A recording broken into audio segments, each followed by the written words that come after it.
Merci. Bonsoir Julien Tail et Thierry Messant. Vous êtes en direct de Tripoli. Euh, donc Donc il est dimanche soir, il est 23h49. exactement, exactement. Même sur mon ordinateur, il est exactement 3h49.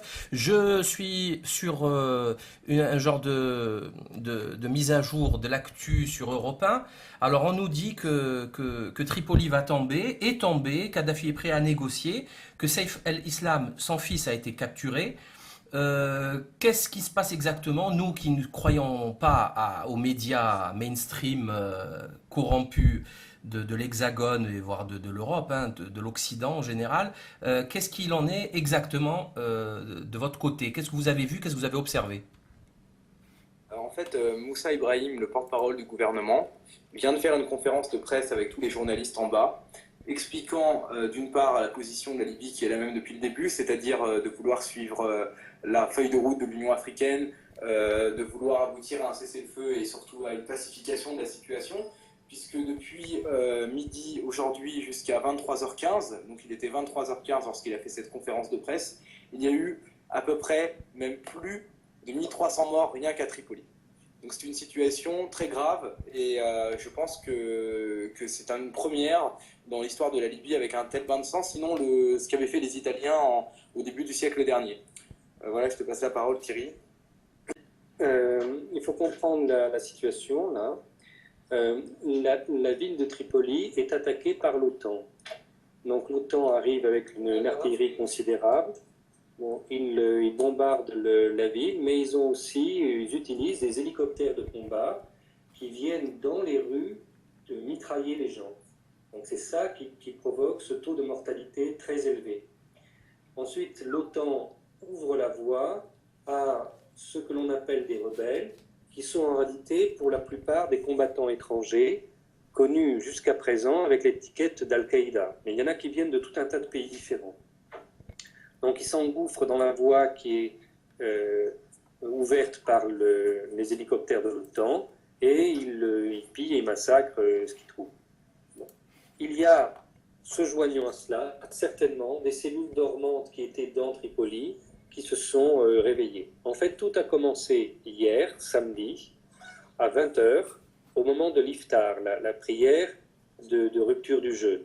À ce moment-là, certaines des grandes mosquées de Tripoli ont été verrouillées, personne ne sait par qui, et les haut-parleurs ont été utilisés pour appeler à l'insurrection. Et un appel à l'insurrection qui était, dans son contenu, sa tonalité, la rhétorique habituelle d'Al-Qaïda. Ce n'est pas du tout des démocrates comme on le raconte, c'est réellement les mercenaires recrutés dans le monde entier par les Saoudiens et qu'on a connus pendant des années sous le nom d'Al-Qaïda. Ce sont eux qui font le travail.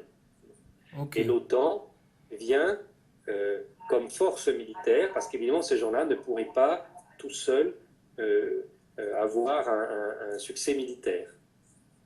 Voilà.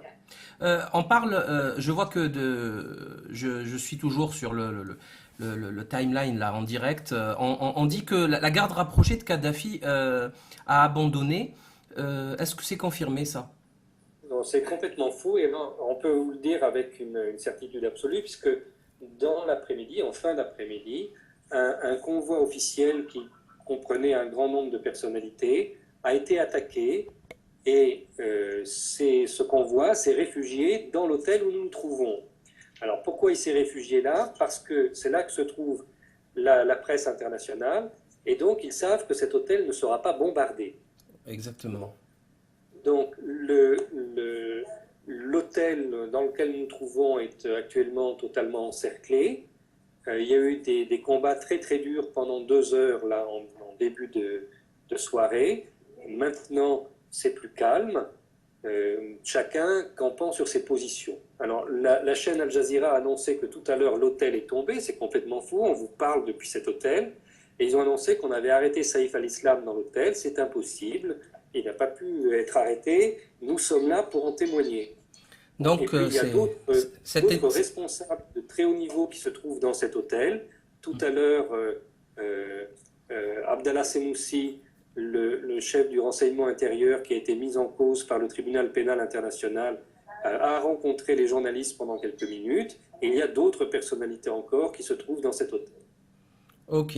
Est-ce que, parce que là, je suis en train de lire les infos, on nous dit que Kadhafi est prêt à négocier. Est-ce que cette info est confirmée aussi? Bien sûr, c'est absolument vrai. Kadhafi est prêt à négocier dès le premier jour. C'est l'OTAN qui refuse la négociation. Donc, En fait, oui. Kadhafi a toujours demandé la négociation autour du plan de l'Union africaine. Ouais. Et là, par exemple, c'est ce que vient de réitérer Moussa Ibrahim, le porte-parole du gouvernement. C'est ce qui est dit dans les conférences de presse depuis maintenant à peu près 5 mois et demi. Donc à un moment donné, si l'OTAN ne veut pas entendre cette réponse, c'est une chose. Mais on ne peut pas dire que Kadhafi ou le pouvoir ici en place ne souhaite pas un plan de paix. En fait, je parle d'une négociation due à cette journée précise, à l'aggravation de la situation. Il n'y a pas de modification de la position Voilà, c'est des ça. autorités.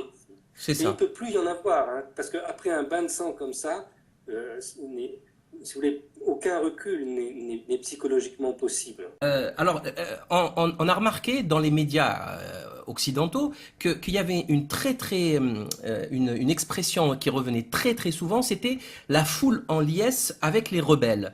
Et c'est ce qui revient là, hein, les rebelles. Alors, soyez clairs, hein. Il y a actuellement, bon, alors, peut-être qu'à Kadhafi, qu'à Benghazi, il y a des gens anti-Kadhafi qui ont soutenu ce qu'on appelle les rebelles, c'est possible. Moi, je n'ai pas été à Benghazi, je ne peux pas vous dire. Mais dans Tripoli, il n'y a pas de foule en liesse, c'est tout à fait autre chose. La population tripolitaine se barricade chez elle pour essayer de ne pas se faire tuer. Et les gens qui sont dans la rue sont là pour se battre, pour défendre le pays qui est attaqué par l'OTAN et absolument pas par des rebelles. Les rebelles viennent derrière l'OTAN. Je répète, les rebelles sont derrière l'OTAN. C'est l'OTAN qui fait l'action militaire. Donc, si on peut confirmer maintenant que les 1300 morts ne peuvent pas venir des troupes de Kadhafi, mais bien de l'OTAN, puisqu'on est à Tripoli. On est à Tripoli. Ces 1300 morts sont dus à l'action conjuguée des forces françaises et britanniques qui viennent de renouer avec leur passé colonial. C'est ce qu'on appelle un massacre. Alors, moi, je me pose une question et j'aimerais avoir votre réponse. Même si le régime tombait et que l'État, enfin le gouvernement Kadhafi et sa présidence tombaient, est-ce que vous ne pensez pas qu'il y a des risques d'irakisation de la Libye, enfin, avec une situation catastrophique qui pourrait durer des décennies? Compte tenu de la structure sociale de la Libye, qui n'est pas la même structure que la société irakienne, en fait, ce n'est pas le bon exemple. Le bon exemple, c'est la Somalie. La partie de la Libye, la partie rurale de la Libye est organisée de manière tribale et se retrouvera dans la situation de la Somalie. La ville de Tripoli faisant exception, c'est une très grosse ville où les gens se définissent moins par leur tribu et plus par leur famille, voire de manière individuelle. Donc là, ça aura une tournure différente à mon avis, mais tout le reste de la Libye est appelé au chaos somalien.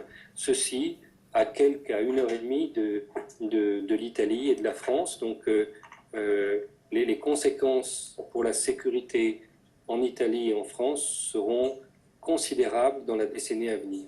Alors moi j'aimerais vous poser une question. Je ne sais pas si vous avez la réponse. Je ne sais pas si la réponse est possible aujourd'hui, maintenant. Mais quels sont, moi personnellement, je n'ai pas honte de dire que je ne comprends pas complètement ce qui se passe. Mais quel est l'objectif de l'OTAN dans ce carnage, sachant qu'il s'engage dans des guerres avec des crises économiques lamentables? On va voir à partir de demain, hein, le lundi 22 août, encore une chute des banques avec une spéculation sur la dette des nations. Donc on nous explique qu'il n'y a pas d'argent et que, par exemple, Manuel Valls, hier sur TF1, nous expliquait qu'il fallait faire autant d'efforts qu'au sortir de la guerre de 45. Enfin, c'est quand même hallucinant. Moi, j'ai pas vu de guerre, j'ai pas vu de mort, j'ai pas vu de bombardement. Pourtant, la crise économique est, selon Valls, aussi grave qu'au sortir de la guerre. Et ils s'en vantent à bombarder la Libye. Moi, personnellement, j'arrive pas à saisir la stratégie. Voilà, si vous pouvez nous éclairer. Dans la stratégie de l'OTAN, en fait, il y en a eu plusieurs successivement qui ont toutes échoué l'une après l'autre. Et donc, à la fin de ce processus, on se retrouve avec la stratégie qui a été voulue par les les Straussiens aux États-Unis. C'est vraiment les États-Unis qui pensent ce qui se fait et les Français et les Britanniques qui font le sale boulot, qui trempent leurs mains dans le sang dans cette affaire. L'objectif des Straussiens aux États-Unis, c'est de commencer le remodelage de l'Afrique du Nord, comme ils ont fait le remodelage essayer de faire le remodelage du Moyen-Orient, et de faire pénétrer les troupes de l'AFRICOM, le nouveau commandement spécial des États-Unis, à l'intérieur du continent africain. Ok, je crois que c'est clair. Vous avez quelque chose à rajouter, une précision pour finir? Je pense que tout Français qui voit ce qui est fait aujourd'hui à Tripoli doit se révolter contre des autorités qui ont ordonné un tel massacre. Je pense que nos dirigeants commettent un crime absolument impardonnable. Ben, écoutez, si vous permettez que j'aggrave un petit peu cette conclusion, c'est que je l'ai toujours dit, si les autorités françaises sont capables de tirer sur des Libyens, elles sont totalement capables de tirer sur des Français, dans les rues françaises. Il y a un petit décret qui vient de passer qui autorise l'utilisation d'armes quasi militaires sur le peuple, donc tirer pour tuer. Donc, il faudrait quand même, moi j'arrête pas de le dire, les autorités françaises n'ont absolument aucune, comment dire, rien ne les empêche, ni moralement, ni éthiquement, ni quoi que ce soit, de tirer sur le peuple français lorsqu'il sortira réclamer de la justice ou par exemple la tête des banksters. Ça, je le dis et je le répète. Donc, ceux qui se taisent pour le mort des Libyens ou des Tunisiens, dont on se rappelle que Michel Alliot-Marie voulait envoyer son aide pour soutenir le régime de Ben Ali, vont voir ces canons et ces balles se diriger vers eux très prochainement, je pense. Alors moi, je voudrais juste dire deux choses pour terminer. D'abord, j'imagine que pour beaucoup de gens, c'est compliqué de comprendre comment aujourd'hui il peut y avoir côte à côte dans les rues de Tripoli Al-Qaïda et l'OTAN, mais moi ça fait 9 ans que j'explique ce phénomène et que beaucoup de gens se bouchent les oreilles. Exact. Et d'autre part, je veux rappeler, là au moment où nous avons commencé cette discussion, le bilan des morts de la soirée, c'était 1300 morts pour cette soirée, 5000 blessés graves pour cette soirée, mais si on cumule avec les morts d'hier, les combats n'ayant lieu pratiquement que la nuit, on obtient 3650 morts et 8000 blessés graves. Merci, cher Thierry Messant, cher Julien Tell, merci infiniment.